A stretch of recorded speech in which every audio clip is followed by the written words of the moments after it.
Operation सिंदूर के दौरान सबके ध्यान में एयरफोर्स स्टेशन में क्या हुआ? नालायकी होगी इनकी, सोए होंगे ये लोग, हमारा तो कोई कसूर नहीं। हम लोगों ने तो अपने पलकों में बिठा के इनको। ऑपरेशन सिंदूर को करने वाले और उसकी प्रेस कॉन्फ्रेंस करने वालों के ऊपर तमाम तरह के सवाल उठाए जाते रहे। ऑपरेशन सिंदूर से पहले जितने भी एयर स्ट्राइक हुए उस पर विपक्ष सवाल उठा रहा था, लेकिन अब की बार बीजेपी के विधायक ने ऑपरेशन सिंदूर को लेकर के एक बड़ी टिप्पणी की है और वायुसेना के तमाम अधिकारियों को नालायक कह दिया है।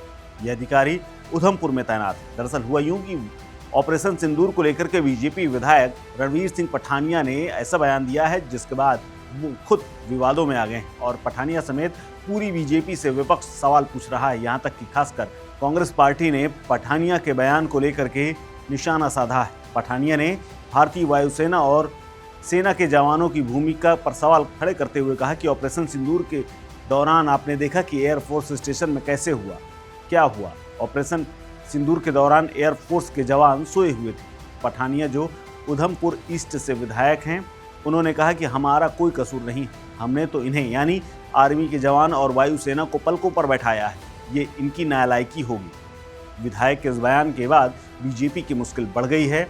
जहां एक और ऑपरेशन सिंदूर की हर ओर न सिर्फ चर्चा हो रही, प्रधानमंत्री मोदी हर मंच पर जाकर के इसको उठा रहे हैं, वहीं भारतीय सुरक्षा बलों ने साहस और वीरता का जो परिचय दिया था उस पर जिस तरह से बीजेपी के विधायक ने तंज कसा है और बयान दिया है, उससे सैन्य बलों के मनोबल पर असर डालने वाला बताया जा रहा है। ये सब कुछ कांग्रेस समेत तमाम विपक्ष के नेता कह रहे हैं।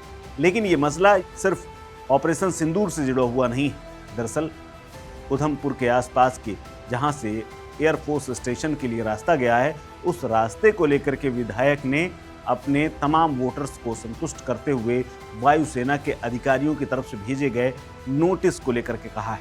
हालांकि इस पूरे मसले को लेकर के बीजेपी की ओर से अब तक कोई बयान सामने नहीं आया है, न कोई प्रतिक्रिया आई है, लेकिन विपक्षी दलों ने इसको तत्काल कार्रवाई की मांग करते हुए मुद्दा बना लिया है। बीजेपी विधायक का ये बयान तब आया है जब पठानिया उधमपुर एयरफोर्स स्टेशन की सड़क को चौड़ीकरण करने के लिए एक नोटिस आया और इसी को लेकर के लोगों के साथ वो प्रदर्शन में शामिल हुए। इस नोटिस के आने के बाद एयरफोर्स स्टेशन ने स्टेशन के आसपास की सड़क के बाहर लगी हुई दुकानों को हटाने और घरों को हटाने के लिए निर्देश दिए हैं। बाकायदा कोर्ट से नोटिस भेजा है जिसका विरोध स्थानीय लोगों ने किया है।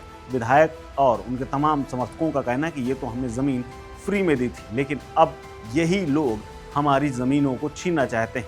यहाँ लोगों को संबोधित करते हुए उन्होंने कहा कि जब उधमपुर में एयरपोर्ट आया तो लोगों ने बिना मुआवजे की सड़क दे दी, अब उन्हें ही हटाने की धमकी दी जा रही।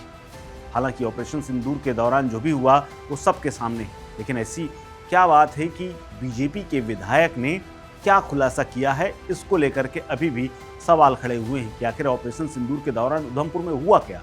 ये अपने आप में बड़ा सवाल है। दरअसल बीजेपी के विधायक ने यह कहा कि नालायकी हुई होगी, सोए रहे होंगे तभी ये घटना हुई, लेकिन किस तरह की घटना हुई इसको लेकर के सेना और किसी भी अधिकारी या फिर आधिकारिक तौर पर कुछ बयान सामने नहीं आया है। बीजेपी के विधायक ने तो ये भी कहा इशारों में कि कसूर इन लोगों का है, हमारा नहीं, हमने तो न पलकों में बैठाया था। विधायक के इस बयान ने सेना और सुरक्षा बलों के प्रति सम्मान पर सवाल खड़ा कर दिया है और सोशल मीडिया पर ये वीडियो वायरल हो रहा है जिसमें वो वायुसेना का अपमान करते हुए नालायक बता रहे हैं। कई पूर्व सैनिक और राजनीतिक दलों ने भी माफ़ी मांगने की मांग की, लेकिन बीजेपी विधायक अभी भी अपने बयान पर डटे हुए हैं और बीजेपी की ओर से न तो कोई कार्रवाई की गई है, ना ही इसका खंडन आया है, ना ही किसी प्रकार की कोई इस पर सफाई आई है। फिलहाल इस खबर को लेकर आप क्या सोचते हैं, हमें कमेंट बॉक्स में कमेंट करके जरूर बताएं। इस खबर में इतना ही। अपडेट्स के लिए बने रहिए वन इंडिया हिंदी के साथ। नमस्कार। Subscribe to One India and never miss an update.